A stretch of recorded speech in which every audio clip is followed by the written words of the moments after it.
Και ο Θεός επιθυμεί την αγάπη μας, όχι γιατί είναι κάποιος ψυχαναγκαστικά διεστραμμένος μαζοχιστής, αλλά η αγάπη έχει ένα πολύ όμορφο βασικό χαρακτηριστικό πέραν της ελευθερίας. Αγάπη που δεν εκφράζεται δεν αξίζει να λέγεται αγάπη. Αγάπη που δεν δίνεται στον άλλον, που δεν έχει τη θυσία, το δώσιμο, δεν αξίζει να λέγεται αγάπη. Κάθομαι από εδώ και λέω «Σ' αγαπάω». Ναι, μ' αγαπάς, σ' αγαπάω, μ' αγαπάς, σ' αγαπάω. Με πεινάει, μου λέει, μου φέρεις το φαΐ που έχεις δίπλα, σ' αγαπώ. Φέρε το φαΐ ρε, πεινάω, σ' αγαπώ. Ρε, άσε την αγάπη, φέρε να φάμε. Γι' αυτό έχει δικηρύσει το στομάχι δεν γεμίζει με αγάπη. Γιατί πρέπει να ικανοποιήσει τις βασικές ανάγκες του ανθρώπου. Και ο Θεός τη δείχνει την αγάπη του αυτή. Ένα από τα βασικά που κάνω στα βιωματικά προγράμματα στους ασθενείς μου, τους δείχνω μέσα από τη σύγχρονη βιολογία και βιοφυσική και κοσμολογία, πιστέψτε με, πώς ο Θεός επενεργεί διαδραστικά επάνω στο γονιδίωμα. Και είναι μεγαλείο όταν το βλέπει ο άνθρωπος αυτό. Και την αγάπη μας εμείς τη δείχνουμε με τις πράξεις. Και τώρα δέστε το wow. Καμία αγάπη δεν λέγεται αληθινή αγάπη όταν επιβάλλεται ή προγραμματίζεται. Συμφωνούμε? Αγάπη που επιβάλλεται δεν λέγεται αγάπη, λέγεται κάπως αλλιώς. Γι' αυτό και μας έδωσε ο Θεός μετοπιαίους λοβούς και δέστε το μεγαλείο τώρα. Γιατί μετοπιαίοι λοβοί, λέει η σύγχρονη νευροεπιστήμη, οι οποίοι είναι αθεϊστές, δαρβινιστές, λένε είναι το κέντρο της ηθικής σας, το κέντρο της συνείδησης και το κέντρο της λογικής σας. Μαντέψτε λοιπόν όταν δεν σκέφτεστε λογικά ή δεν νιώθετε όμορφα, όταν η συνείδηση δεν σας ελέγχει και όταν η ηθική σας μειώνεται, μαντέψτε τι δεν λειτουργεί καλά στον εγκέφαλό σας. Οι μετοπιαίοι σας λοβοί. Και αν υπάρχει Θεός, και εγώ λέω ότι είμαι ο Ρίτσαρντ Ντόκινγκς που έχω γράψει το εγωιστικό γονίδι και λέω δεν υπάρχει Θεός, αν υπάρχει όμως, ακόμα και ο Ρίτσαρντ Ντόκινγκς λέει, έχει έναν τρόπο να επικοινωνήσει μαζί σας, μέσα από με τον εγκέφαλό σας, μέσω της νόησης. Άρα, αν καταστραφεί αυτό, μαντέψτε ότι ο Θεός δεν μπορεί να επικοινωνήσει μαζί σας, συμφωνούμε?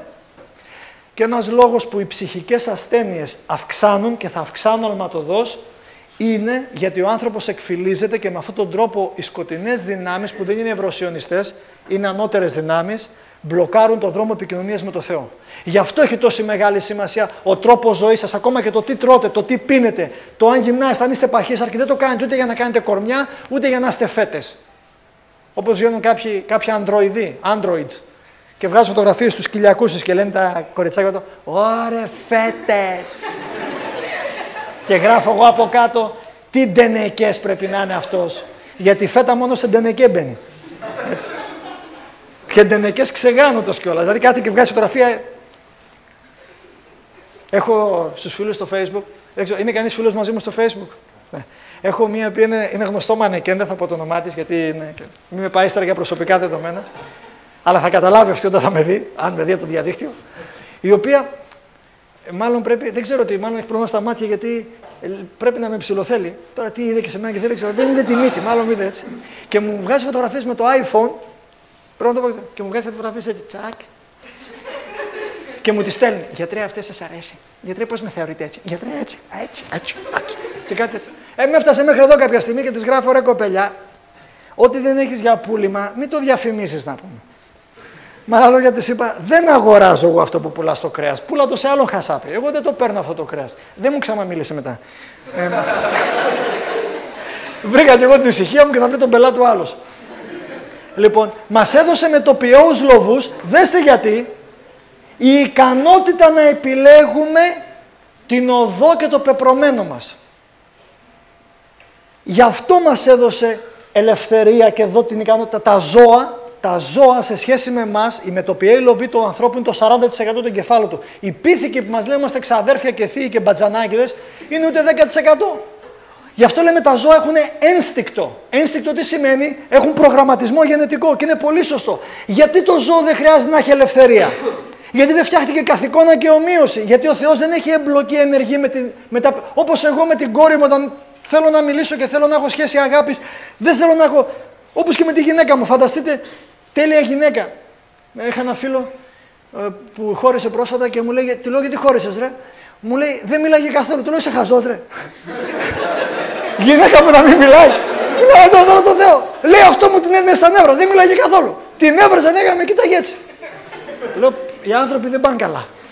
Οι μετοπιαίοι, εδώ όλος κάνει αμάν. Πάει στο Άγιο Όρος να μονάσει, να μην ακούει. Και ειδικά μου είναι διπλό το παιχνίδι, είναι διασταυρωμένα τα πυρά. Είναι πεθερά μαζί με τέτοιο. Είναι κόρη με μάνα και το γάμο. Λοιπόν. Όταν έχω μια σχέση διαδραστικά διαλεκτική με τη σύζυγό μου, και τέλεια σύζυγος ποια είναι? Προσέξτε, φτιάχνω την τέλεια γυναίκα, γενετικά, γονιδιακά, 90-60-90, της δίνω και μυαλό και δεν της δίνω ελεύθερη βούληση και την προγραμματίζω εγώ στο σκληρό της και στο software να μ' αγαπάει. Λοιπόν, θα το κάνω λίγο, ας πούμε ότι είμαστε, πάει, σε έχω βρει εσένα, βρήκαν παπά, να θάψουν 5-6. Είσαι ελεύθερη, έχεις σχέση, τίποτα, όχι. Ελεύθερη, μπράβο. Μα και να έχεις, θα το λέγεις τώρα εδώ πέρα, δεν πειράζει. Αναστασία. Πες ότι είμαστε ζευγάρι, έτσι, ακαδημαϊκά. Και τώρα εγώ είμαι ο τέλειος ο άντρας. Οι γονείς. Γι' αυτό, ξέρεις. Εδώ μεταξύ, ξέρεις, η Αναστασία έχει σχέση.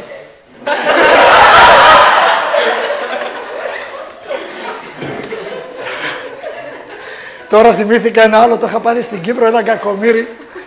Τι γέλιο είχα ρίξει. Ένας καλός φίλος, είναι διευθυντής σε τράπεζα, ήταν και συνεργάτης μου χρόνια στην Κύπρο.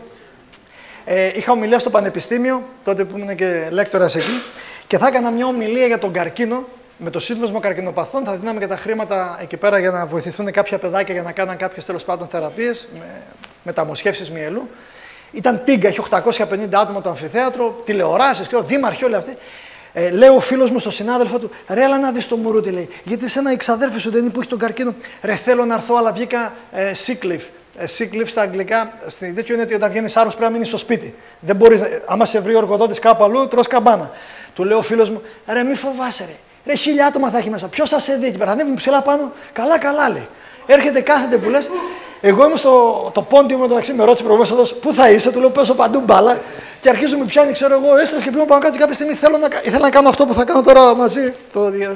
Και ψάχνω να βρω κάποιον τώρα. Και όπως είναι όλοι έτσι, βλέπω, γιατί όταν είσαι από κάτω, βλέπεις καλύτερα, ξέρετε. Βλέπω όλοι κοιτάνε εμένα και έναν κοιτάει κάπως εκεί. Και λέω, φίλε, κατεβαίνεις κάτω. Με το που λέω, και γυρνάνε και οι κάμερες, γυρνάνε όλοι. Και ήταν και ο διευθυντής της τράπεζας μέσα. Που είχε πάρει άνοια για ασθένεια αυτός. Παιδιά, ανεβαίνει πάνω και ήταν κάπως έτσι. Του λέω, έλα ρε φίλε, τον παίρνω, μη στεναχωριέσαι. Έχετε δει πώς είναι το χταπόδι που χάνει σιώμα έτσι. Του λέω, είναι η τηλεοράση, μη στεναχωριέσαι, εδώ είναι και ο Μητροπολίτης, λέω και σε χαλάρωσε του. Δεν μπορώ ρε φίλε μου. Του κάνω το σκετσάκι και την άλλη μέρα έμαθα. Τι έγινε? Και λέει, πόσο κατέμις μπορεί να είμαι? Σε 800 άτομα με ένα διάλεξο. Οπότε και η Αναστασία τώρα. Έχω προγραμματιστεί τέλεια για να είμαι ο τέλειος άντρας, ωραία. Οπότε σηκωνόμαστε το πρωί και μου λες, καλημέρα Κώστα αγάπη μου. Καλημέρα Κώστα αγάπη μου. Καλημέρα Αναστασία. Με ρωτάς, τι κάνεις? Τι κάνεις? Αναστασία, ζω μόνο για σένα. Αναστασία, σ' αγαπώ. Σ' αγαπώ, Αναστασία. Αναστασία, θα σ' αγαπώ για πάντα. Αναστασία, ό,τι θες. Μου λες, κάνε εκείνη τη δουλειά, Κώστα. Κάνε εκείνη. Βεβαίως, αγάπη μου, ότι πει εσύ αγάπη. Ναι, αγάπη μου, ναι, σ' αγαπώ. Αναστασία, σ' αγαπώ. Σ' αγαπώ, Αναστασία. Αναστασία, σ' αγαπώ. Σ' αγαπώ, Αναστασία. Αναστασία, πώς σ' αγαπώ. Σ' αγαπώ, Αναστασία. Αναστασία, σ' αγαπώ. Σ' αγαπώ, Αναστασία. Α, σ' αγαπώ, σ' αγαπώ, σ' αγαπώ, σ' αγαπώ, σ' αγαπώ. Σ' αγαπώ, σ' αγαπώ, σ' αγαπώ, σ' αγαπώ, σ' αγαπώ, σ' αγαπώ, σ' αγαπώ, σ' αγαπώ, σ' αγαπώ. Πόσο σ' αγαπώ, σ' αγαπώ πολύ, Αναστασία. Σ' αγαπώ. Πόση ώρα, Αναστασία, θα αντέξει έτσι? Μόνο 2 λεπτά που το κάνω. Στο μισάωρο τι θα κάνει? Α, και παράτα με, ρε. Συμφωνούμε? Πόσοι από εσάς θα θέλατε έναν σύντροφο που να σας λέει ναι, αυτός δεν είναι. Όπως το κουκουέ. Όχι. 3% μείνανε. Όχι, πες και κανένα. Θέλω να πω με αυτό το, και συγχώρεσέ μου, ότι αγάπη χωρίς ελευθερία δεν νοείται. Και όταν ο άλλος σου λέει ναι, ο Θεός, αν δεν μας είχε δώσει με τοπιούς λόγους, με τη δυνατότητα, γιατί λένε πολλές φορές, γιατί υπάρχει το κακό, υπάρχει επειδή το επιλέγουμε εμείς. Ο Θεός δεν έκανε κακό ποτέ. Αλλά επειδή αγαπάει, πρέπει να το κάνει αυτό. Όπως και στην κόρη μου, πρέπει να δώσω την ελευθερία που μου λέει, σας το είπα το καλοκαίρι με τις σοκολάτες που τρώει. Είναι ωραίες όμως, σας το είπα. Οι ελβετικές σοκολάτες είναι καλές. Οπότε μας δίνει με τοπιούς λόγους, γι' αυτό προσέξτε, όχι μεγάλες υποσχέσεις, οι καθημερινές επιλογές στη ζωή σας είναι οι σημαντικότερες. Όπως λέω στα Αντρόγενα, το θέμα δεν είναι του Αγίου Βαλεντίνου και την επέτειο του γάμου, να θυμηθείτε τη γυναίκα σας για να της πάρετε ένα δώρο. Κάθε μέρα πρέπει να της δίνετε ψήγματα ενδιαφέροντος ότι νοιάζεστε. Γιατί, όπως μου είπε μια παχουλοκομψή, λέω θηροειδής φταίει και πάχυνα. Μου λέει, γιατρέ μου, από τις 24 Δεκεμβρίου μέχρι 2 Ιανουαρίου τι να φάω να μην παχύνω. Λέω, σημασία τρως από τις 2 Ιανουαρίου μέχρι τις 24 Δεκεμβρίου. Αν βγάζεις στο λαιμό σου 360 μέρες το χρόνο, οι 4 θα σε πειράξουν. Έχεις δει κανένας 4 μέρες να παίρνει 20 κιλά. Δεν γίνεται. Οι καθημερινές επιλογές λοιπόν έχουν μείζουσα σημασία και έχουμε πολλά παραδείγματα. Ο ίδιος ο Οσφόρος με τους αγγέλους του είχε ελευθερία επιλογής στον ουρανό. Αλλά έκπαιξε, προσέξτε, το τέλειο δημιούργημα και η ανταρσία που έκανε ο Οσφόρος, ξέρετε ποια ήτανε. Ήταν ένα πράγμα, γιατί λέει έγινε πόλεμος στον ουρανό που βγαίνει πολεμική πολιτική από την ίδια. Πόλεμος επιχειρημάτων. Ξέρετε τι δεν μπόρεσε να καταλάβει ο Οσφόρος. Πώς γίνεται ένας Θεός που είναι τόσο δυνατός να είναι τόσο ταπεινός. Might is right, λέμε στα αγγλικά. Όταν είσαι δυνατός, τι κάνεις τη δύναμη, την επιδεικνύεις. Γι' αυτό και όλοι δείχνουν τα μπράτσα του σήμερα, ναι ή όχι. Και όποιος έχει περισσότερα μπράτσα, βλέπετε στην πλατεία Ανεξαρτησίας στο Κίεβο. Σκοτώνονται οι Ουκρανοί μεταξύ τους. Οι μισοί είναι φιλορώσοι και άλλοι είναι φιλοευρωπαίοι. Γιατί αυτοί που θα πάνε τους Ρώσους θα φάνε καλά από τον Πούτιν και αυτοί που θα πάνε στην Ευρωπαϊκή Ένωση θα φάνε καλά από τη Μέρκελ. Είτε από εδώ πάνε είτε από εκεί πάνε θα τους τα πάρουνε. Και μαλώνουν μεταξύ τους. Γιογάιδαροι μαλώνανε σε ξένο χειρόνα.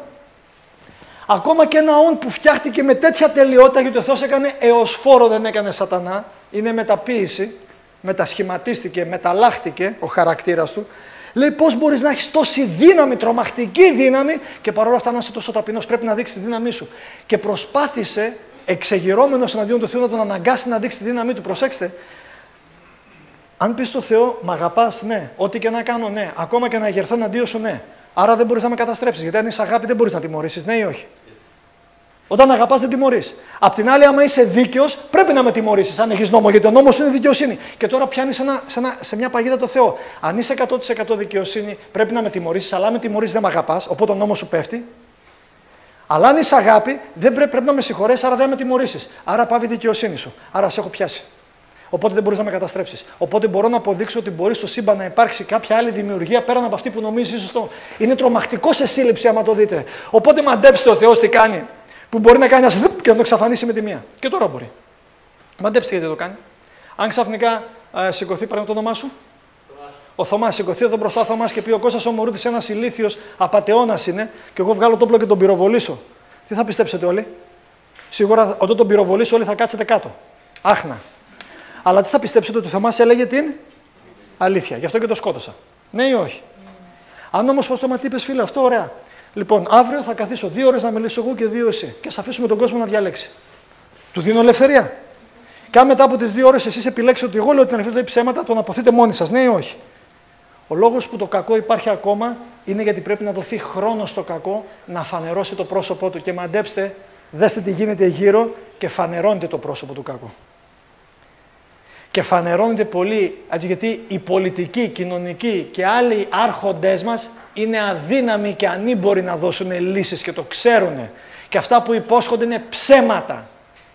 Ψέματα. Όχι αναλήθειες, ψέματα. Και με λυπεί να βλέπω χριστιανούς και να ακούω ηγείτορες χριστιανούς οι οποίοι πιστεύουν ότι θα προσδώσουν την ψήφο τους και παίρνουν ένα εδάφιο από τη Γραφή που λέει τα του Καίσαρο στο Καίσαρι και να υποτάσσεστε στις αρχές. Ναι, και εγώ πληρώνω εφορία μου και δεν είμαι κλέφτης και κάνω όπως λέει ο νόμος. Αλλά δεν πάμε να ασχοληθώ με τα πολιτικά. Τα μεγαλύτερα ψέματα τα λένε οι πολιτικοί πριν τις εκλογές και οι κυνηγοί μετά το κυνήγι. Μεγαλύτερη ψεύτηση. Ο Κάιν σκότωσε τον Άβελ, ξεκίνησε. Ο Θεός δεν ήθελε ποτέ να δει την πρώτη μητέρα να βλέπει το ένα παιδί της να σκοτώσει το άλλο. Ξέρετε, είναι για μια μάνα να δει τα 2 της παιδιά να τρώγονται. Και το ένα να δολοφονεί το άλλο. Έχουμε τέτοια παραδείγματα. Και πολλές φορές έχουμε δει πολλές πράξεις κακού, ειδικά στην Παλαιά Διαθήκη. Οι Ναζί. Μόνο στην Ιουγκοσλαβία πάνω από 600.000 Σέρβους τους φάξανε. Όσοι από εσάς έχετε διαβάσει με τον Άντε Παύλιτς που ήταν ο αρχηγός των Ουστάση, τα κροατικά τα SS, που όταν ο Χίμλα, ο αρχηγός των γερμανικών SS, πήγε στην Κροατία και είδε ο Άντε Παύλιτς τι έκανε με τους Ουστάση στους Σέρβους, ο Χίμλα είπε για τον Παύλιτς, αυτός είναι τρελός, πρέπει να το σταματήσετε. Ο αρχηγός των SS είπε για τον αρχηγό των Ουστάση ότι είναι τρελός. Φανταστείτε. Και ξέρετε τι δόγμα είχαν οι Κροάτες, Ρωμαιοκαθολικοί. Και ξέρετε, η Αγία Ρωμαϊκή Εκκλησία δεν έχει αλλάξει. Αυτά με τον Πάπα, ότι είναι καλός και Ιησουήτης καλός, ναι. Ήτανε καρδινάλιος στην Αργεντινή και δεν ήξερε η Χούντα τότε 30.000 αντικαθεστωτικούς πόσους εξαφάνισε. Ο καρδινάλιος της Αργεντινής δεν ήξερε. Το ότι παίρνει παιδάκια έτσι και το κάνει, καλά, αυτό δεν μου λέει και τίποτα. Η Καθολική Εκκλησία δεν αλλάζει. Και απλώς να το ξέρετε, πίσω από όλα αυτά δεν είναι ούτε Εβραίοι ούτε τίποτα. Η Καθολική Εκκλησία είναι η οποία ελέγχει και τους πολιτικούς άρχοντες και τα οικονομικά όλα. Οι Γερμανοί ξεσηκώθηκαν στη Süddeutsche Zeitung, το έγραφε σε πρωτοσέλιδο, γιατί από τους 12.000 τόνους χρυσού που πρέπει να είναι στη Φραγκφούρτη, στην κεντρική τράπεζα, μόνο οι 3.000 τόνοι είναι. Οι άλλοι είναι στην τράπεζα του Βατικανού. Όπως και της Αγγλίας, όπως και της Αμερικής. Και ρωτάω εγώ, τι δουλειά έχει το χρυσάφι της Γερμανίας στο Βατικανό? Ίσως σε κάποιο άλλο σεμινάριο να μιλήσουμε γι' αυτό. Απλώς έτσι ρίστο εν παρόδο. Η λέξη Βατικάν είναι λατινική λέξη. Πόσοι ξέρετε λατινικά? Το οποίο είναι βάτης που σημαίνει θεϊκό και καν που σημαίνει φίδι. Βατικάν είναι το θεϊκό φίδι. Μόνο ένα φίδι έχει θεϊκή προέλευση. Ξέρετε ποιο φίδι είναι αυτό? Ωραία. Τον κόσμο τον κρατούν όλοι αυτοί. Και αν θα μελετήσετε λίγο ιστορία, χριστιανική ιστορία, θα δείτε ποιοι είναι από πίσω. Είναι πολύ ξεκάθαρα τα πράγματα. Και η παγκοσμιοποίηση και το Μάστριχτ και η Ευρωπαϊκή Ένωση, η οποία δεν θα ισχύσει, και δεν θα ισχύσει γιατί στο δεύτερο βιβλίο του προφήτη Δανιήλ, όταν μιλάει για αυτό το ομοίωμα, λίθος, αν θα μελετήσετε ποτέ, κόβεται και χτυπάει το ομοίωμα στα πόδια που μιλάει τον καιρό της ενωμένης υποτιθέμενα Ευρώπης και μιλάει για τον ερχομό του Κυρίου. Και αυτό το ξέρουν, γιατί προσπάθησαν να ενώσουν την Ευρώπη πολλές φορές από τον Καρλομάγνο, έτσι, από τον Χίτλερ, από τον Βοναπάρτη, έτσι κλπ. Και τώρα είναι η τελευταία προσπάθεια που κάνουν. Μάλιστα στο Βέλγιο, αν πάτε στις Βρυξέλλες, το κτίριο της Ευρωπαϊκής Ένωσης, το έχετε δει πως είναι? Μπέστε στο Google και χτυπήστε το κεντρικό κτίριο της Ευρωπαϊκής Ένωσης στις Βρυξέλλες. Το κτίριο είναι ένα μισοτελειωμένος πύργος. Και το banner που έχουν λέει το εξής: Many nations, one language. We are going to make it. Μαντέψτε που πάνε. Στον πύργο της Βαβέλ που τότε δεν τα καταφέραν, τώρα θα τα καταφέρουμε. Φτιάχνουμε ένα μισοτελειωμένο πύργο. Αυτοί που είναι πολύ ψηλά ξέρουν πολύ καλά, αλλά τα πρόβατα είστε εσείς. Και προσέξτε τι πρόβατα είστε. Σας βάζουν τεχνικές ανάγκες να πάτε στο public, στο πλαίσιο, να πάρετε tablet, iPhone, iPad, Eye of the Tiger, Eye παράταμας, Άγιος Κοσμάς ο Ετωλός. Να γεμίσετε με gadget, να αγκαβώνεστε, να πάτε inside, outside, μέσα, έξω, zoom, mum, fum, tum, και να είστε, αύριο θα μιλήσω γι' αυτό. Σδούπου. Είμαι happy. Και αυτή είναι η ζωή. Και φυσικά στον καθένα του δίνει τις δικές του επιθυμίες, ανάλογα με την εγωιστική του φύση. Και σας έχει δεμένους και μαντρωμένους, γιατί ξέρει ότι ισχύει εν τη ενώση. Και ότι ο λύκος στην Αντάρα χαίρεται και το διέρε και βασίλευε που είναι η Σουητική αρχή ισχύει σήμερα. Γι' αυτό έχουμε ένα σωρό πολιτικά κόμματα που δεν έχουν δόντια, γι' αυτό διαλύσανε μεγάλα κράτη που δεν έχουν δύναμη, γι' αυτό και την Ελλάδα που στα Βαλκάνια ακόμα είναι η μόνη δύναμη που έχει γεωστρατηγική σημασία, τη διαλούνε και μας έχουν διαλύσει. Και είμαστε έτοιμοι για έναν εμφύλιο πόλεμο εδώ πέρα.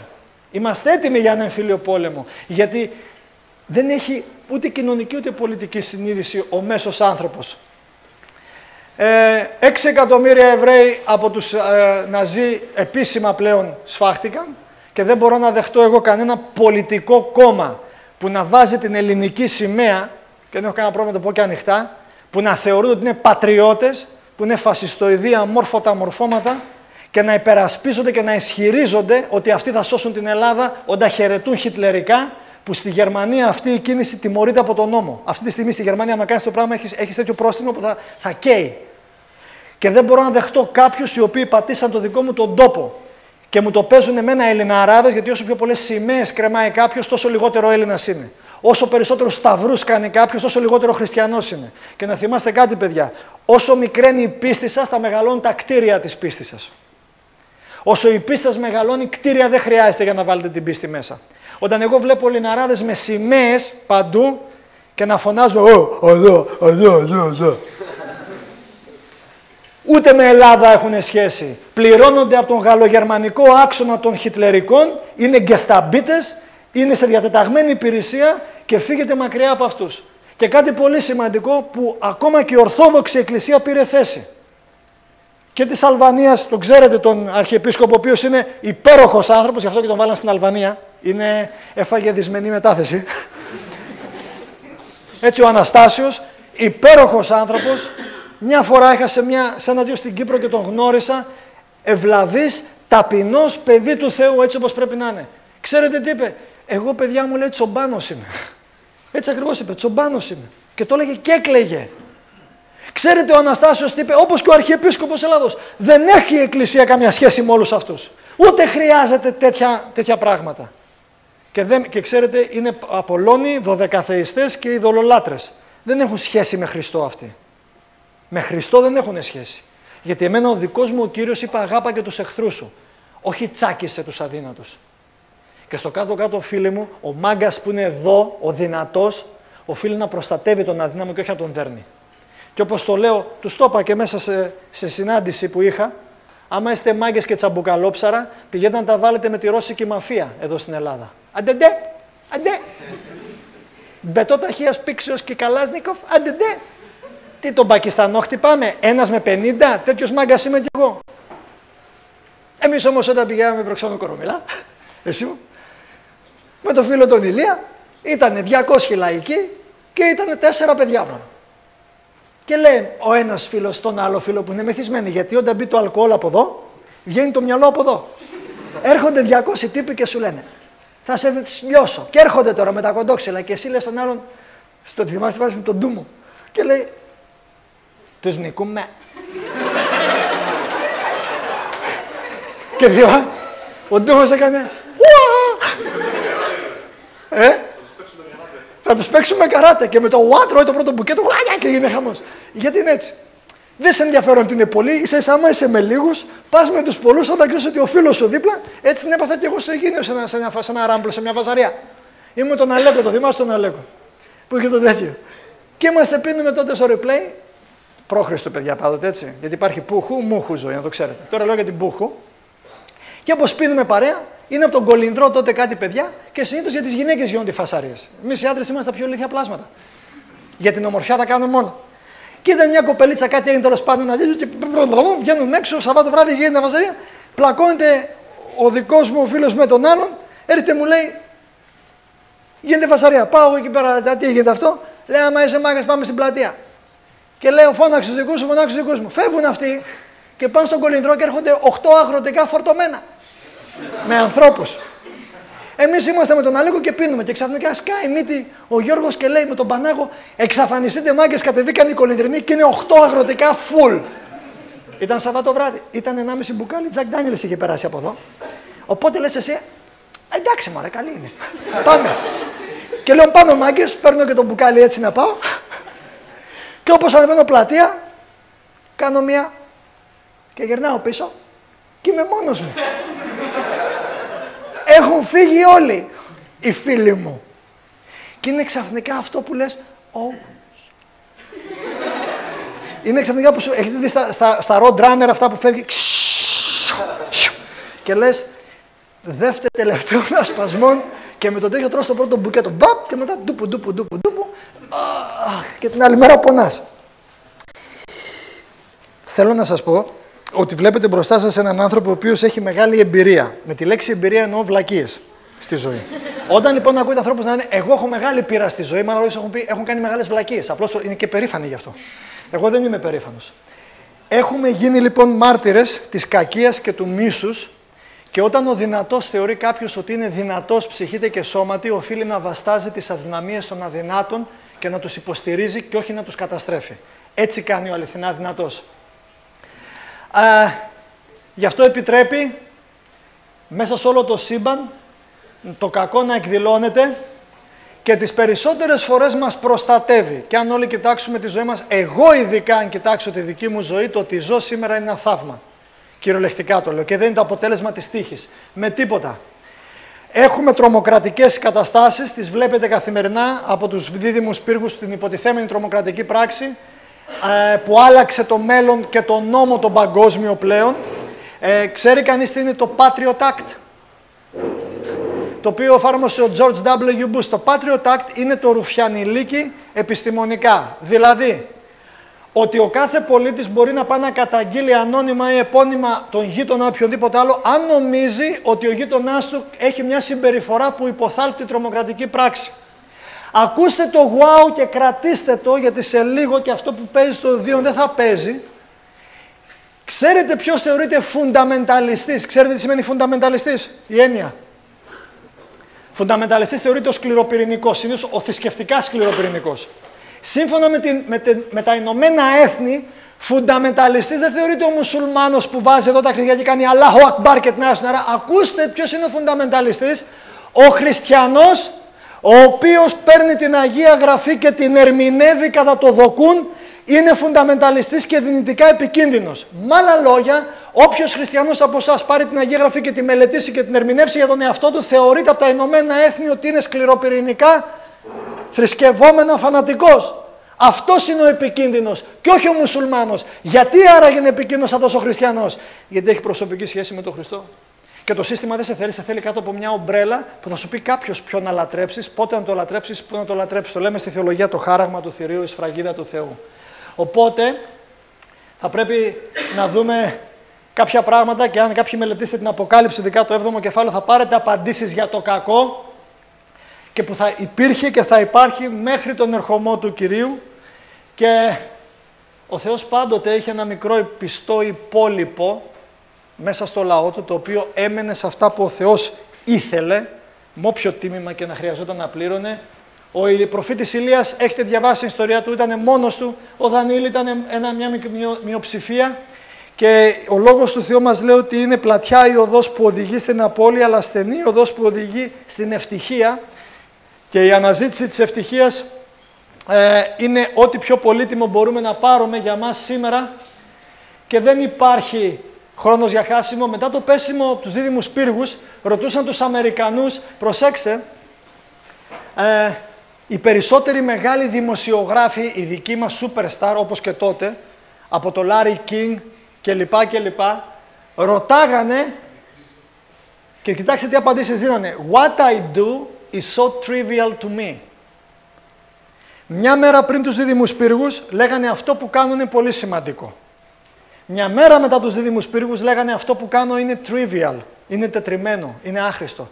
Τι ήταν αυτό που άλλαξε στο Larry King μες στην καρδιά του μια μέρα πριν τους δίδυμους πύργους να λέει αυτό που κάνω είναι πολύ σημαντικό? Τώρα στο CNN ο Larry King είναι top από τη δημοσιογραφία παγκοσμίως. Και μια μέρα τους δίδυμους πύργους, μια μέρα μετά να λέει αυτό που κάνω είναι άχρηστο. Γιατί άλλαξε ξαφνικά η αντίληψη του Larry King, της Oprah, την ξέρετε, και πολλών άλλων τέτοιων?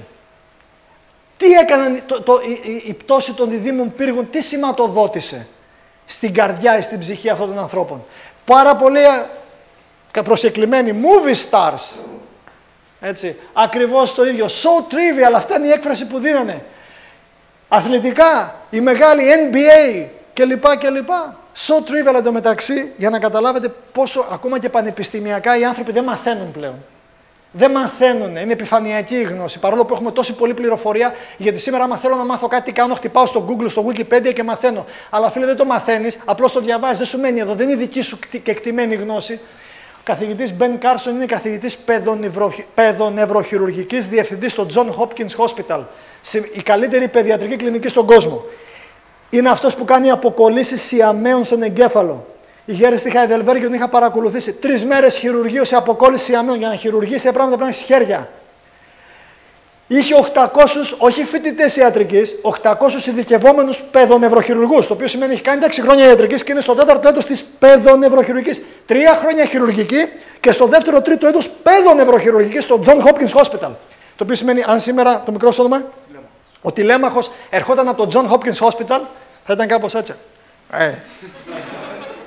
I am MD, PhD, man. Έτσι. John Hopkins, βάλτε μου όσο μου έκανε αυτό. Και άλλοι θα λένε, wow, John Hopkins Hospital.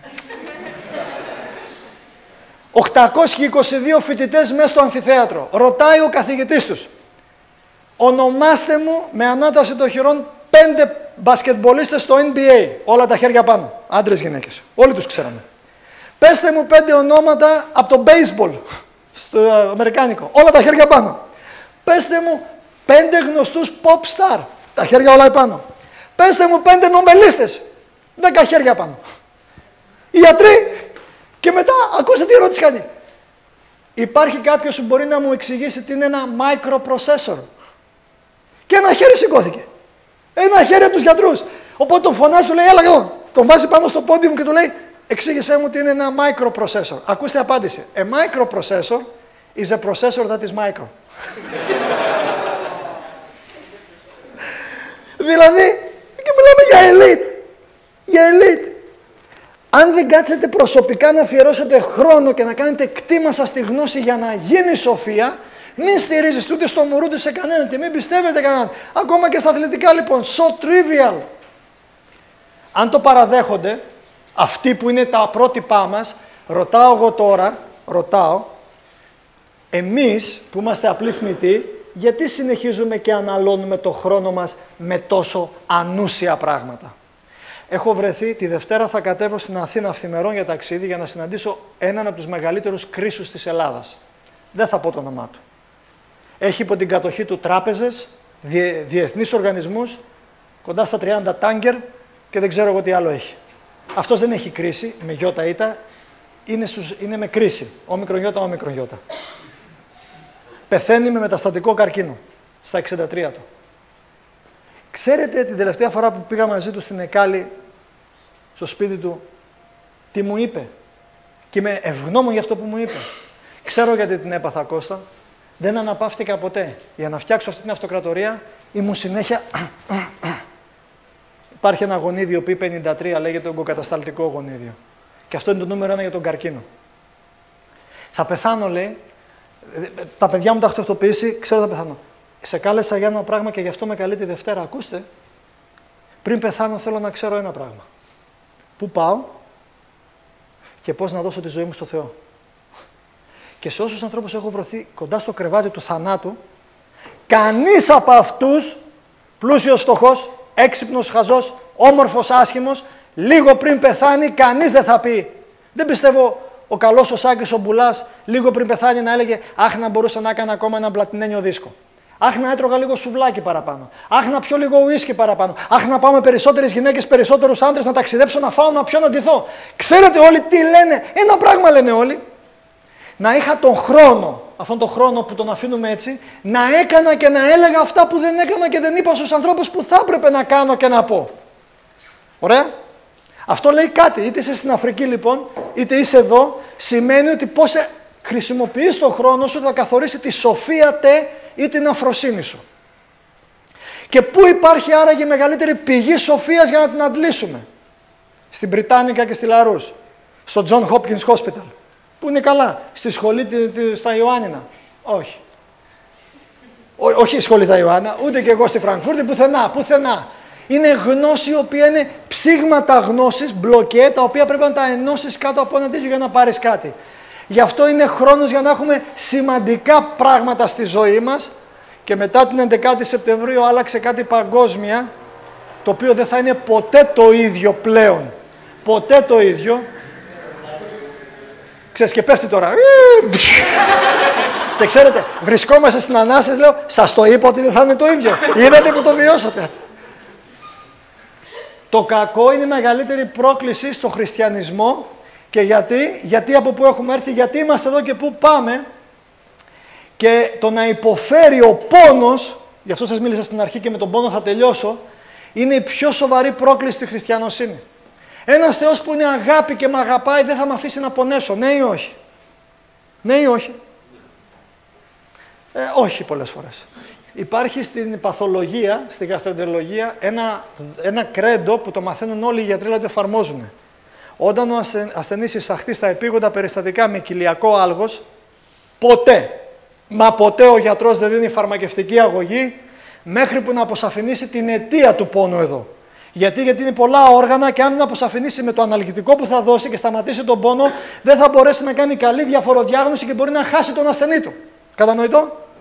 Και γι' αυτό φωνάω, πονάω γιατρέ, πονάω, είναι σκληρός ο γιατρός. Δεν είναι σκληρός, προσπαθεί για αυτός να καταλάβει ότι πονάς για να σε βοηθήσει καλύτερα. Αλλά ο πόνος είναι.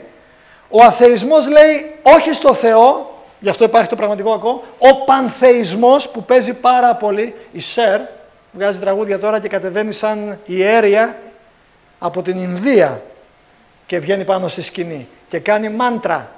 Αύριο θα μιλήσω για τη μουσική. Και τα πιτσιρίκια όλα από κάτω, η Σερ το κάνει. Ο Μπραντ Πιτ πάει στο Hollywood, παίρνει το βραβείο, το σηκώνει. Ξέρετε τη λέξη Όσκαρ τι σημαίνει? Ξέρει κανείς τι σημαίνει η λέξη Όσκαρ?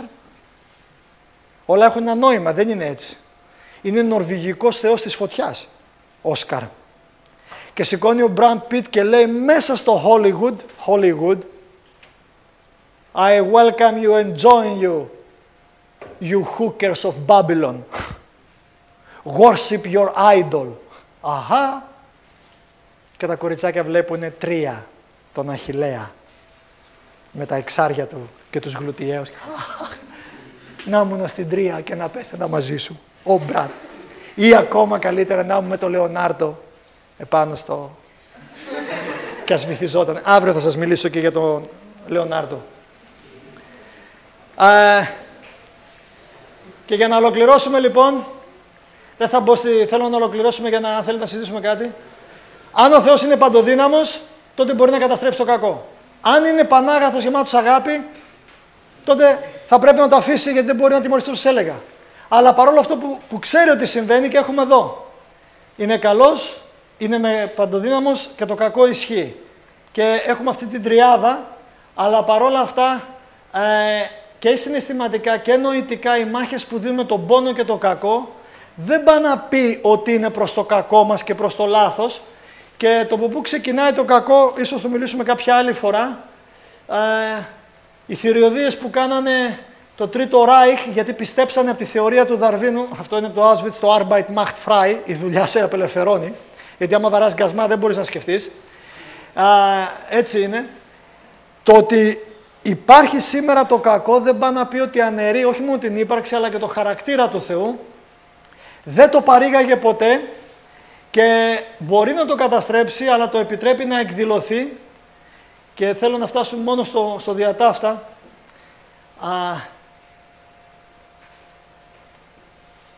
Θα μπορούσε να έχει δημιουργήσει ένα σύμπαν, το οποίο ακόμα και η πρόθεση του κακού να μην είχε συμβεί.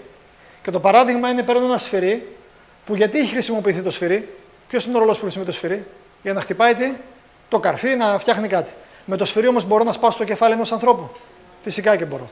Γι' αυτό και αν σπουδάσετε νομικές επιστήμες, αν δολοφονήσετε κάποιον με μαχαίρι ή τον δολοφονήσετε με όπλο, ο δικαστής σας κρίνει διαφορετικά. Γιατί? Γιατί το όπλο είναι ένα εργαλείο που έχει φτιαχτεί για να σκοτώνει.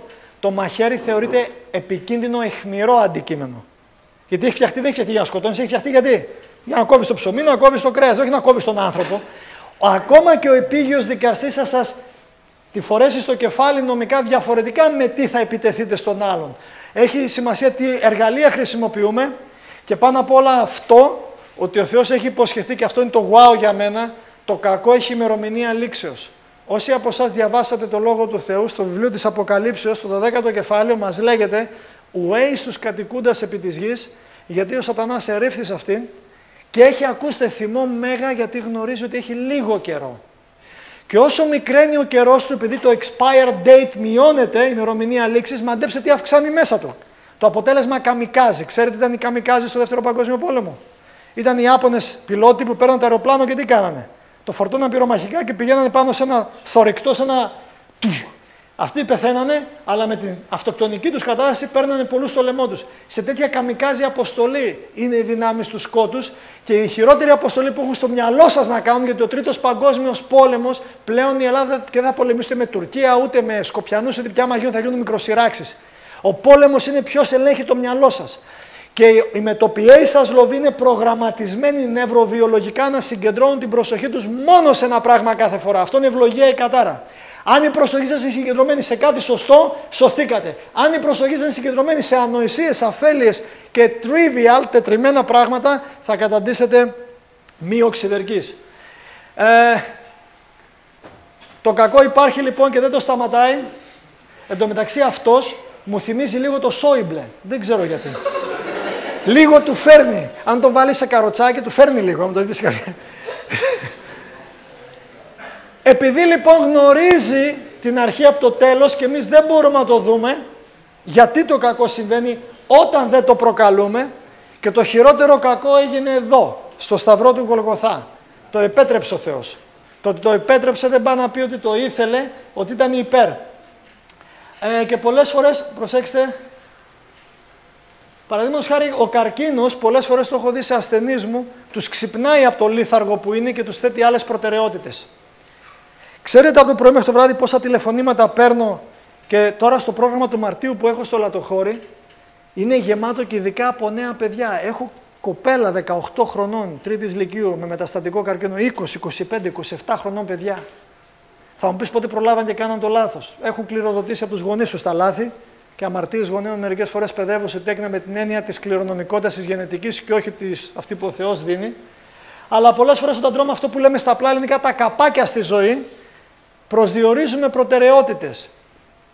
Πριν από αρκετά χρόνια, ένα Boeing, πρέπει να, αν είπα την ιστορία, αν θυμάστε, από την Λατινική Αμερική πήγαινε προς την Βόρεια Αμερική και στο κάθε αεροπλάνο υπάρχει το μαύρο κουτί. Ξέρετε τι είναι το μαύρο κουτί, που καταγράφει τις συνομιλίες. Ο καπετάνιος λοιπόν του πλοίου, του αεροπλάνου, κυβερνήτης με τον συγκυβερνήτη και το μηχανικό, 3 άτομα, μιλάγανε μέσα ακριβώς 5 λεπτά πριν γίνει η πτώση. Κανονικά ο κυβερνήτης έλεγε στο συγκυβερνήτη, μόλις κατεβούμε στο LA θα πάρω αυτό το άρωμα για τη γυναίκα μου, θα ψωνίσω εκείνα. Τα trivial. Η αεροσυνοδός μπήκε μέσα, είπε «Captain, do you like to have some coffee?» Και ξαφνικά ακούγεται ένα το οποίο ήταν ένα μικροτσίπ τόσο, το οποίο στηρίζει τα flipper του αυτού του μεγάλου πτηνού για να το κρατάει σε ισορροπία, να μην κάνει τις γκέλες. Με το που ακούγεται το προσπαθούν, γίνονται κάποιοι διάλογοι. 3 λεπτά πριν την πτώση, το αεροπλάνο παίρνει ύψος, ο κυβερνήτης δίνει Mayday, σήμα κινδύνου, γιατί ξέρει ότι παίρνει ύψος το αεροπλάνο, αλλά μετά το αεροπλάνο θα κάνει... Δένονται, κατεβαίνουν οι μάσκες και στα 2,5 λεπτά πριν την πτώση ακούγεται από το στόμα του κυβερνήτη τώρα. Oh God, we're losing ground. Oh God, we're losing ground. Mayday, Mayday. Γιατί σταμάτησε να σκέφτεται ο κυβερνήτης αυτός την αγορά του αρώματος της γυναικός του μόλις το αεροπλάνο άρχισε να πηγαίνει κάτω? Γιατί οι προτεραιότητες ξαφνικά άλλαξαν. Ήταν θέμα ζωής και θανάτου, όχι δικής του πρώτα, των ανθρώπων που είχε εκεί πέρα. Μαντέψτε οι προτεραιότητες των 300 περίπου συνεπιβατών των ποιες ήταν όταν ήταν μέσα εκεί. Μου φέρνετε ένα μπουκάλι ακόμα κρασί ροζέτσι. Εγώ θα ήθελα λίγο το φρεντουτσίνο, λίγο ζάχαρη παραπάνω. Έλα, μη σκούντα, μη ροχαλίζεις. Ξαφνικά η προτεραιότητα όλων ποια είναι? Κάνεις την πιο γρήγορη προσευχή. 3 λέξεις. Κύριε, σώσε με. Είναι η πιο γρήγορη προσευχή που υπάρχει. Δεν πιάνει πάντα. Ειδικά αν όλη σου τη ζωή την έχεις περάσει αλλιώς και τελευταία στιγμή επικαλείς από τον Κύριο.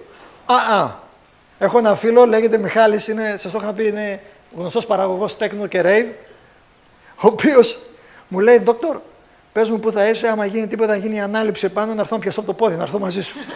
Γράσο θα βάλω, λέω, στο πόδι, να γλιστρήσεις, να πέσεις. Αντίχρηστη, λέω, θα σε ακόμα και εκεί το μέσο βάζεις.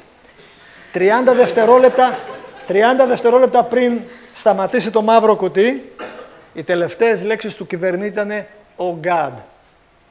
Και όπως αν θυμάστε το καλοκαίρι, με τον Τιτανικό που σας είπα την ιστορία, στην αρχή όταν ο Captain Smith έμαθε από τον μηχανικό, γιατί ο μηχανικός ήταν πάνω στο καράβι, ότι το καράβι θα βυθιστεί και είπε μάλιστα «Αποκλείεται», λέει ο καπετάνιος, «δεν βυθίζεται, it's the unsinkable ship», το αβύθιστο πλοίο. Λέει ο μηχανικός, «Κοίταξε να δεις, εγώ το φτιάξα το καράβι, θα βυθιστεί». Εντάξει. Είπε στην ορχήστρα να παίξει το Charleston της εποχής για «No panic on the Titanic», από εκεί βγήκε. Να μην δημιουργήσουμε πανικό, όλα καλά. Μην μιλάς τόσο έτσι στα παιδιά, τα σοκάρες. Μα τι κουβέντες, πες τους κάτι smooth and easy, user friendly. Τι λέει ρε φίλε, άμα πάρει αυτή τη στιγμή, προσέξτε είναι υποθετικό το σενάριο, αυτή τη στιγμή καίγεται το κτίριο από κάτω, υποθετικό έτσι μην πανικό. Ξέρεις, γιατί υπάρχουν μερικοί, κάτι πηδάει έτσι. Σίγουρα, αν θέλω να σας προειδοποιήσω για την πυρκαγιά, δεν θα σας πω κάπως έτσι. Θόδωρο, παίξε μουσική και θα παίξει. Και θα πω, αγαπητοί φίλοι, όπως ήδη ως φρένεστε, σε λίγο θα γίνουμε ψητοί. Δεν θέλω πανικό, θέλω σιγά σιγά να εξέλθετε, παρακαλώ, από την πρώτη σειρά και από αυτή τη μεριά. Σίγουρα δεν θα πω, και εγώ είμαστε! Αλλά η φωνή μου και η έντασή μου θα έχει τι, μια εγρήγορση, μια ένταση, μια επιτακτικότητα που να καταλάβεις ότι αυτό το πράγμα, όχι, ο καπετάνιος είπε μην πανικοβάλλει τον κόσμο. Όταν όμως ο Τιτανικός σηκώθηκε και θα έσπαγε και σηκώθηκε πάνω, τότε έδωσε αυτό την εντολή στην ορχήστρα να παίξουν αυτόν τον ύμνο που έγινε παγκόσμιο γνωστός. Το ξέρετε όλοι, το Near My God to Thee. Το έχετε ακούσει όλοι. Και αν το βάλω θα το καταλάβετε ποιος είναι. Βλέπετε από το Τσάρλεστον της εποχής πώς πας Near My God to Thee. Όταν οι προτεραιότητες ήταν μαζεμένοι στην ορχήστρα όλοι και προσευχόντουσαν και περιμένουν ότι θα γύρναγε ο Θεός στο καράβι έτσι. Δεν γύρει στο καράβι έτσι. Πήγε με 2.500 ψυχές από κάτω.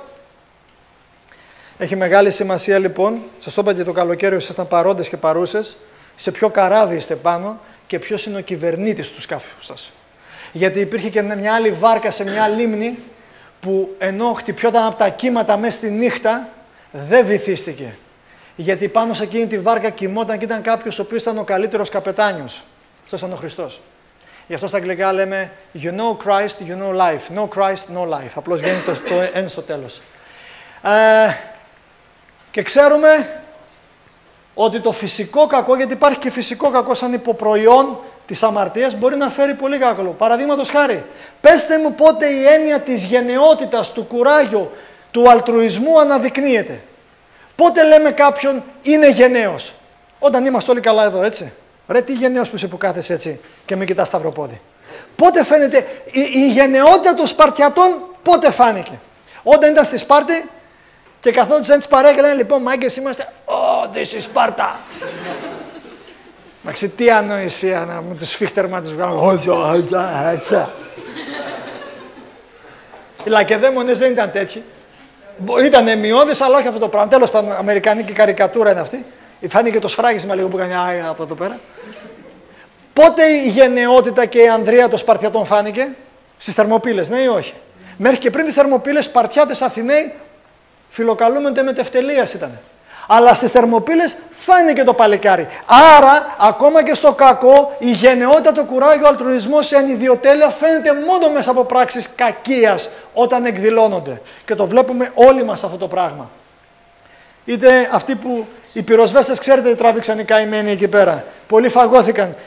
Όσοι έχετε δει το 9/11 Fahrenheit, που τους πήρε μετά ο σκηνοθέτης και τους πήγε στην Κούβα, τους καημένους, τους Αμερικανούς, και οι Αμερικανοί νομίζαν ότι οι Κουβανοί ήταν οι εχθροί τους και οι Κουβανοί τους φέρθηκαν οι κομμουνιστές καλύτερα από τους Αμερικανούς. Το σπρέι για το άσθημα που ήταν $200 στην Αμερική, στην Κούβα το είχαν 20 πέσος. $0.50. Οι Αμερικανοί, οι άλλοι έκλαιγε, λέει στη χώρα μου, λέει $200 εδώ γιατί έχει μισό πέσος.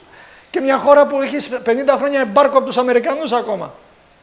Αλλά η πράξη ανιδιοτέλειας αυτών των ανθρώπων ή πολλών σε κάθε περίπτωση, όπως του Εγκέλαδο, στο σεισμό τώρα ακόμα και στην Κεφαλονιά. Πράξεις ηρωισμού ανθρώπων οι οποίοι κάνουν πράγματα αψηφώντας την προσωπική του ζωή. Έτσι. Μας δίνει μεγάλα χαρακτηριστικά. Τον ξέρετε τον κύριο, Rolling Stones. Ακόμα καπνίζει και μένει ζωντανός. Λοιπόν, αύριο θα μιλήσουμε αυτό. Πολλά από αυτά που υποφέρουμε είναι εξαιτίας της ελεύθερης επιλογής και ο Θεός δεν φταίει σε τίποτα, όπως η ασθένεια. Σας είπα στην αρχή. Αν εξασκήσω την αριστερά μου και καπνίζω και πάθω έναν καρκίνο, δεν μου φταίει ο Θεός. Έχω ακούσει καρκινοπαθή, ξέρετε τι μου είχε πει? Αν ο Θεός με αγαπάει ακόμα και άμα καπνίζω, λέει θα μου κάνει καλά από τον καρκίνο. Αυτό δεν λέγεται αγάπη. Αυτό ξέρετε πώς λέγεται? Ψυχαναγκαστική διαταραχή, οριακή διαταραχή προσωπικότητας.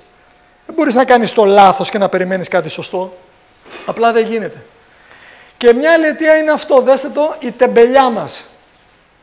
Μια αιτία της μιζέριας σήμερα στον κόσμο λέγεται τεμπελιά. Αν δεν γνωρίζετε, στην Ελλάδα από το 2009 που ξέσπασε η κρίση, το 80% των καινούργιων επιχειρήσεων που έχουν ανοίξει στην Ελλάδα, ξέρετε τι επιχειρήσεις είναι? Καφετέριες, καφενεία και φαγάδικα. Μιλάμε για παραγωγή τώρα, έτσι. Μιλάμε πρωτογενής τομέας ανάπτυξης, άντε γεια. Καφετέρια τώρα και καφενείο. Παράγει χρήμα, αέρα κοπανιστό. Αν τους πεις πας στο χωράφι να δουλέψεις, να ρωτήσεις πόσοι από εσάς θέλετε να δουλέψετε σε χωράφια? Μόνο ένας λάτο, οι άλλοι ήταν... Στο ελατοχώρι, το λέω και γελάω πολλές φορές, έχω τον κύριο Γιάννη, ο οποίος έχει 100 μουλάρια πάνω. Φορτώνει, ξεφορτώνει ξύλα. 100 μουλάριου σημαίνει 200 κιλά, να φορτώσει, ξεφορτώσει, γίνει σε σφίχτερμαν. Επί 100, πολλά τα κιλά.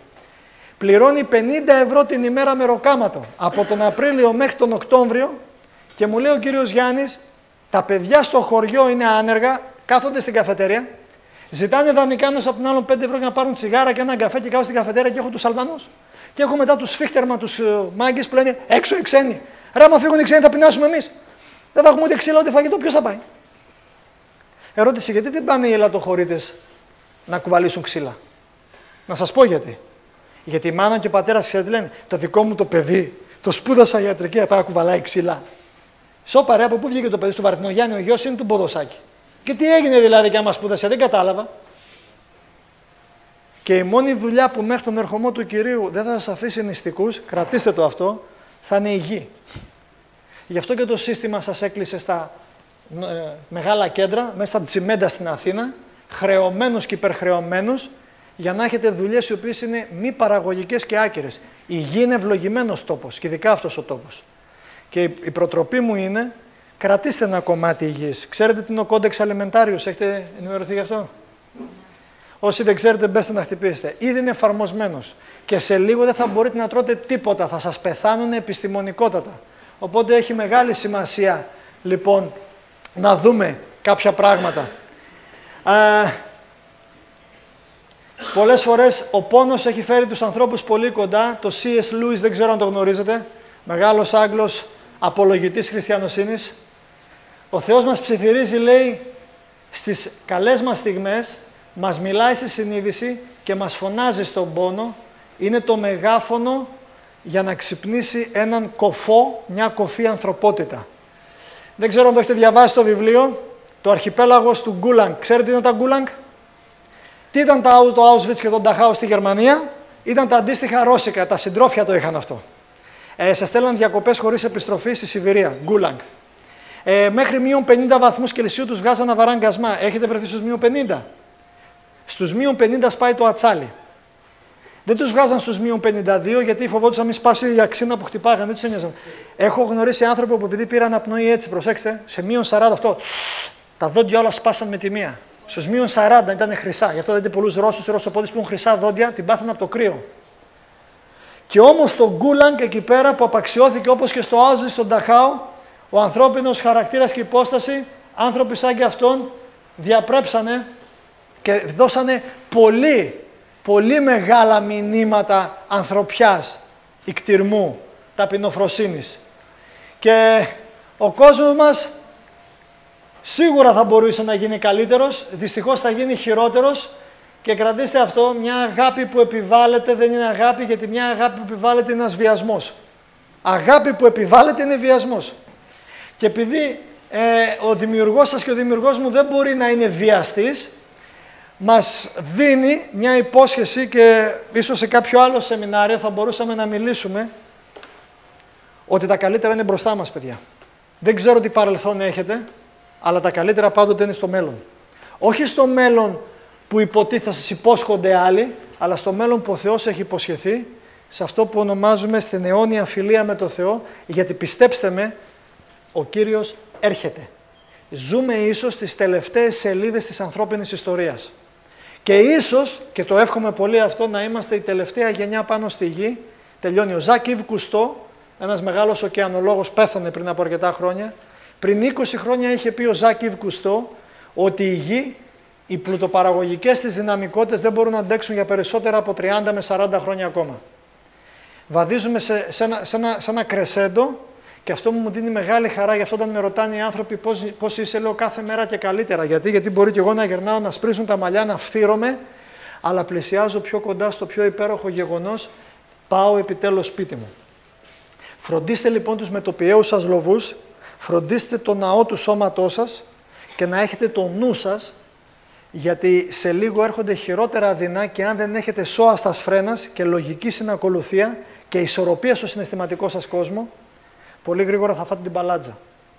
Την προηγούμενη Παρασκευή ξημέρωσα στις 5:30 ώρα και κοιμήθηκα καλή ώρα όπως αυτή την Παρασκευή, γιατί Το πρωί πριν φύγω, μέσω email και μετά μέσω Skype, ένας Γερμανός συνάδελφος, ο οποίος είναι σε σύνταξη, ήταν διευθυντής στην Πανεπιστημιακή στο Μόναχο, με βρήκε τέλος πάντων τη σύζυγό του με κάποιους κοινούς γνωστούς. Έχει αρκετά χρήματα και ξέρετε οι άνθρωποι όταν φτάνουν στην τρίτη φάση της ζωής τους, από τα πολλά που έχουν θέλουν να επιάσουν και τις συνειδήσεις τους, οπότε να κάνουν κάτι καλό για την ανθρωπότητα, λέγεται φιλανθρωπία αυτό. Και έχει φτιάξει σχεδόν μια καινούργια έτοιμη κλινική, ένα σανατόριο, και ψάχνει να βρει γιατρό, ο οποίος να το επανδρώσει με άλλες αρχές, όχι την ιατρική που είχε μάθει, ειδικά στο θέμα της πρόληψης. Για να μην σας τα πολυλογώ, η πρόταση είναι η εξής. Έλα, άστα όπως είσαι με την οικογένειά σου, έχουμε και σπίτι τεσάρι έτοιμο φτιαγμένο μέσα στο Σβάρτσβαλτ, αναλαμβάνεις την κλινική, όπως θέλεις, ό,τι θέλεις και όπου θες να πας ανά τον κόσμο και να μην σου πληρώνουν τα έξοδα, οι άλλοι τα αναλαμβάνουμε εμείς. Λεφτά υπάρχουν. Ο πειρασμός είναι ο εξής τώρα. Το να φύγεις από εδώ και να πας στη Γερμανία με τέτοιες προϋποθέσεις, όχι να πας να δουλέψεις γκάσταρμπάιτα, πρέπει να είσαι. Οι μετοπιές σου να έχουν πρόβλημα. Το 2005 όταν έφυγα από τη Γερμανία για την Ελλάδα πάλι είχα τον ίδιο πειρασμό. Γιατί πώς να αφήσω μια καλή καριέρα στο τμήμα της βιοφυσικής που μου κάνανε πρόταση με νομπελίστα μαζί για να έρθω να κάνω στην Ελλάδα αυτό που κάνω τώρα μαζί σας. Είναι τζάπα. Δεν με πληρώνετε. Κάποιοι ίσως βαρεθήκατε. Καλά κάνετε. Και το καταλαβαίνω. Είστε και κουρασμένοι από το ταξίδι από την μέρα. Του λέω θα σου απαντήσω μέχρι το βράδυ. Τότε είχα ρωτήσει τη σύζυγό μου για τη Γερμανία, άμα φεύγουμε από τη Γερμανία, στην Ελλάδα. Τότε το μόνο άτομο μου είχε πει: Κώστα, πάμε στην Ελλάδα. Οι γονείς μου, τα αδέρφια μου, οι συγγενείς, είσαι χαζός. Κάτσε εκεί, ρε. Εδώ θα σε φάνε λάχανο, θα σου πούνε ένα σωρό πράγματα. Πώς υπόθηκε εκείνη τη φορά που μου είχες πει? Δεν ανήκει πουθενά. Είχε πει ο Θοδωρής, άκουσα το πιο γρήγορο ανέκδοτο. Λέει: είναι χριστιανός, καλός είναι, λέει, αλλά έχει ένα πρόβλημα, δεν ανήκει πουθενά. Ναι, δεν ανήκει πουθενά. Αυτό είναι πρόβλημα, ξέρετε, γιατί δεν ταυτίζομαι με κανέναν. Κάπου πρέπει, ρε παιδί μου, να είναι. Δεν γίνεται. Δεν γίνεται. Τελικά άκουσα τη γυναίκα μου το 2005 και ήρθαμε στην Ελλάδα και δεν το μετανιώνω. Και την ίδια μέρα, την Παρασκευή, στις 12 ώρα είχα ομιλία σε γυμνάσιο της Βερίας. Στο 7ο γυμνάσιο. Σε 300 νέα παιδιά. Έχουμε ίντερνετ εδώ. Έχει Wi-Fi. Έχει. Αύριο θα μπορέσουμε να έχουμε Wi-Fi, να έχουμε ίντερνετ.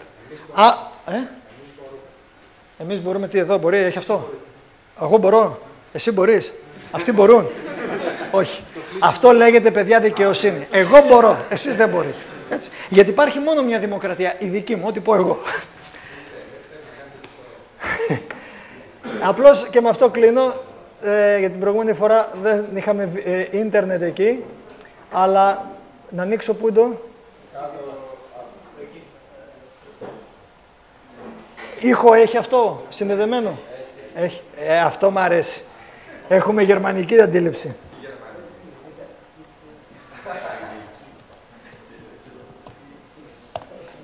Και στα παιδιά αυτά τους έδειξα αυτό. Ας βάλουμε λίγο ήχο. Να παίζει καθώς θα παίζει μουσική, θα σας εξηγώ. Σας είχα πει για αυτό το παλικάρι. Λογικά τώρα κάνει loading, πρέπει να το ξεκινήσει και θα το να ακούσετε. Πρέπει να ακούγει το ήχος. Παίζει τώρα. Περίμενε.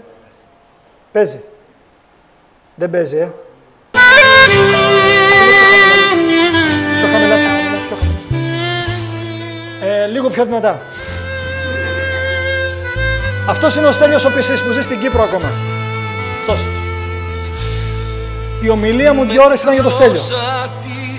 Όχι για μένα. Είχα την τιμή να το γνωρίσω αυτόν τον ήρωα στην Κύπρο, 35 χρονών παιδί.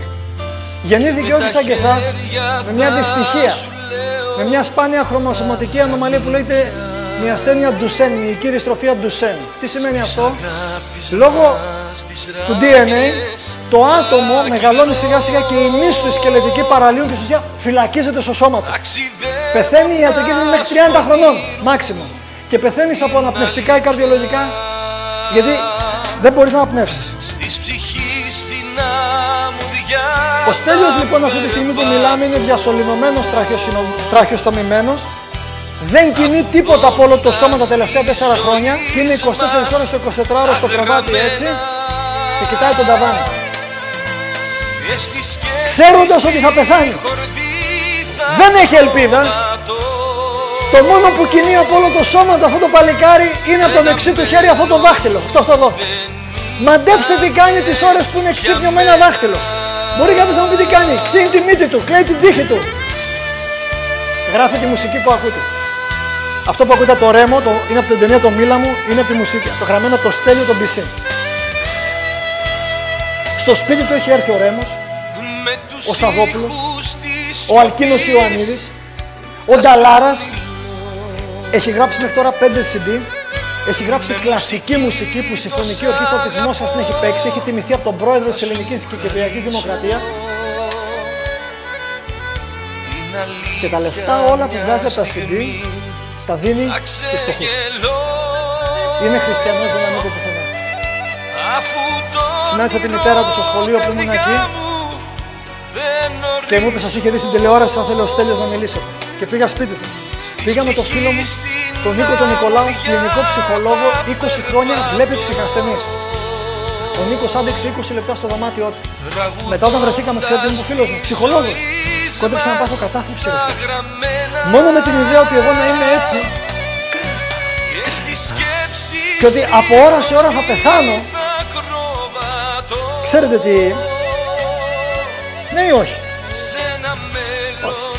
Με αυτό το δάχτυλο, με πρόγραμμα στον υπολογιστή, τέτοια μουσική γράφει. Όχι τη μούφα που ακούτε εσείς. Το επόμενο τραγούδι που θα ακούσετε, στο ομιλία μου στο YouTube, Ευλογία η Κατάρα που είναι στο Πανεπιστήμιο, είναι στο τέλος της παρουσίασης είναι μια 16χρονη κοπελίτσα, αυτή που εκπροσώπησε αυτό το τραγούδι, η οποία εκπροσώπησε την Κύπρο στη Eurovision με το Angels. Αυτή είναι η κοπελίτσα. Το τραγούδι πάλι ο Στέλιος το έχει γράψει. Δώσε λίγο να ακούσει λίγο στίχους. Από έναν ανάπηρο, νεκρό κλινικά παιδί που είναι 36 χρονών. Νίκησε την ιατρική. Ακούστε λίγο στίχους. Είναι η αγάπη μας πολύ μεγάλη. Σ' αυτόν τον κόσμο μέσα δεν χώρα. Έξω από το χώρο και το χρόνο θα μας βγάλει. Δεν θα γνωρίσει την ανθρώπινη φθορά.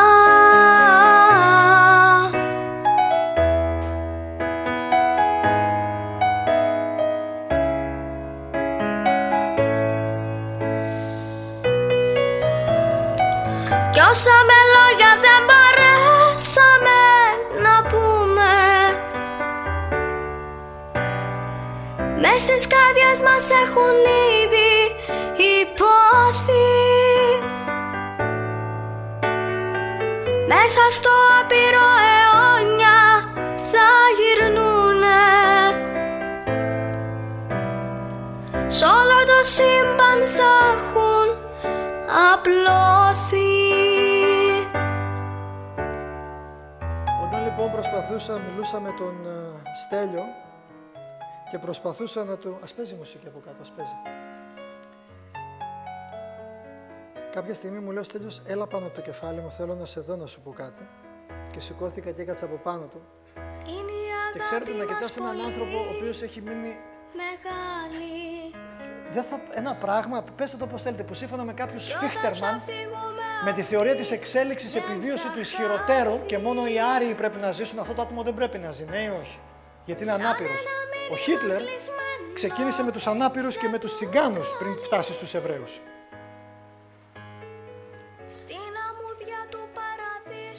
Μου λέει ο Στέλιος, το πόσο θα ζήσω έχει πάψει να με ενδιαφέρει. Αλλά αυτό που ζω, το ζω με μεγάλη χαρά, γιατί ξέρω ότι ο Θεός με αγαπάει. Ακούστε τι είπε. Γιατί το θεωρώ ήρωα. Αυτός είναι ήρωας για μένα.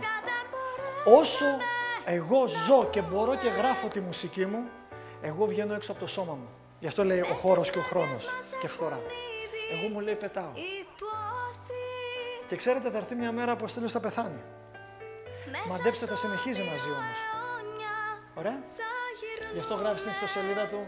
Δεν αρκεί να γράφεις μόνο ποιοτική μουσική. Εμένα δεν με ενδιαφέρει αν κάποιος έχει χάρισμα και έχει ωραία φωνή. Η ωραία φωνή είναι ανόητη για μένα όταν δεν συνοδεύεται και από το ήθος του χαρακτήρα αυτού που φέρνει τη μουσική. Συμφωνούμε?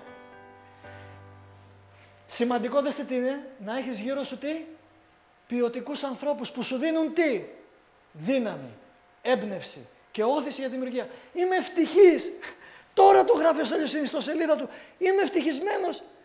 Πόσοι θα θέλατε να αλλάξετε σήμερα και να είστε στη θέση του Στέλιου? Σίγουρα κανείς που είναι λογικός, ναι ή όχι? Τα πόδια τα έχουμε όλοι, τα χέρια τα έχουμε. Μπορούμε και κινούμαστε. Προσπαθώ να βάλω ανθρώπους στη σκέψη να περπατήσουν και λένε δεν έχω το χρόνο, βαριέμαι, μου πονάει, μου κάνει. Αυτό το παιδί θέλει αλλά δεν μπορεί. Αλλά μαντέψτε, είναι πολύ πιο ελεύθερο ίσως από όλους μας. Γιατί πριν φτάσεις, φίλε, να ξεσκλαβωθείς από τους σκλάβους της Τρόικα, τους Ρωμαίους, οποιουσδήποτε, πρέπει να ξεσκλαβωθείς από το χούι του εγωισμού που σε τρώει μέσα σου. Είμαι ευτυχής που έχω στη ζωή μου τέτοιους ανθρώπους, φίλους αγαπημένους, που με στηρίζουν σε κάθε μου προσπάθεια. Τελείωσα με αυτό. Αυτή ήταν η ομιλία μου τα παιδιά.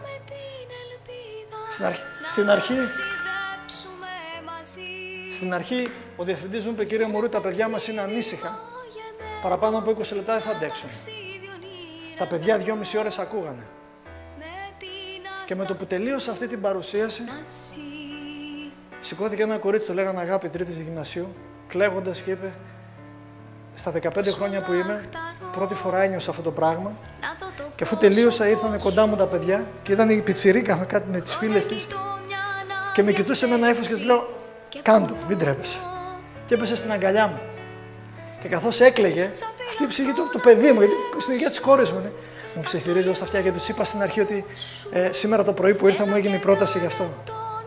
Και κλαίγοντας αυτό το κορίτσι, μου ψιθυρίζει και μου λέει, μη φύγετε κύριε Μωρούτη, σας παρακαλώ.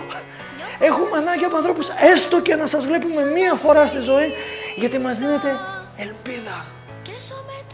Οπότε το απόγευμα έστειλα αρνητική την απάντηση στους Γερμανούς ότι λυπάμαι πολύ, δεν θα μπορέσω να έρθω. Παρ' όλα αυτά οι Γερμανοί επιμένουν και στο πρόγραμμα κατεβαίνουν να πάρουν μέρος στο πρόγραμμα που έχω για να με μεταπίσουν. Τους είπα, έχω ποντιακά γονίδια. Όταν κάτι το αποφασίσω, τελείωσε, κλείδωσε, έχω φραγίσει, ερχομένη κλείσεως.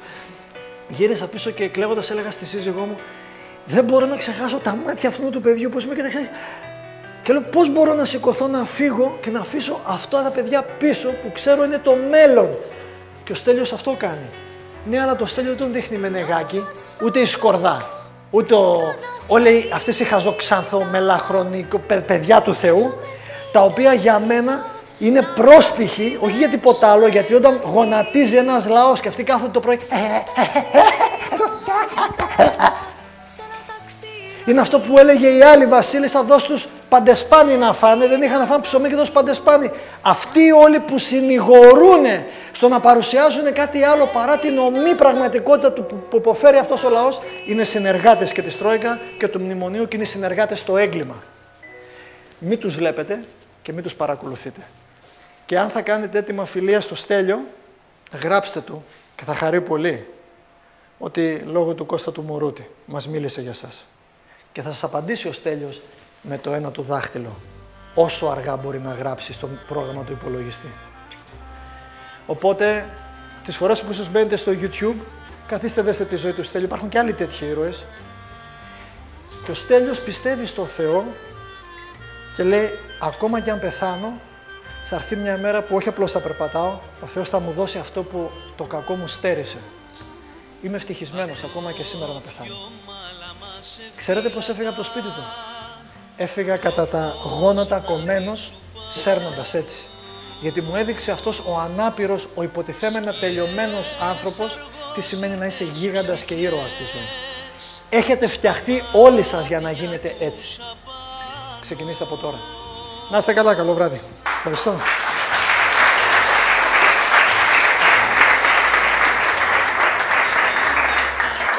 Δεν ξέρω αν υπάρχουν κάποιες ερωτήσεις.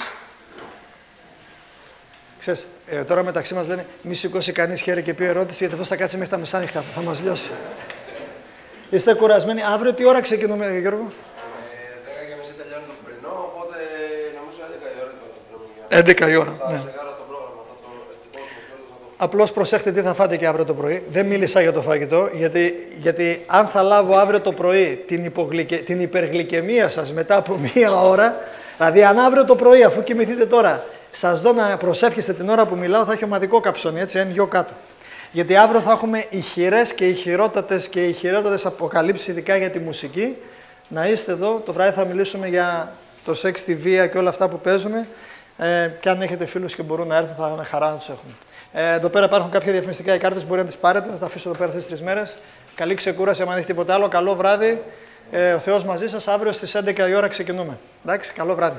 Καλή νύχτα.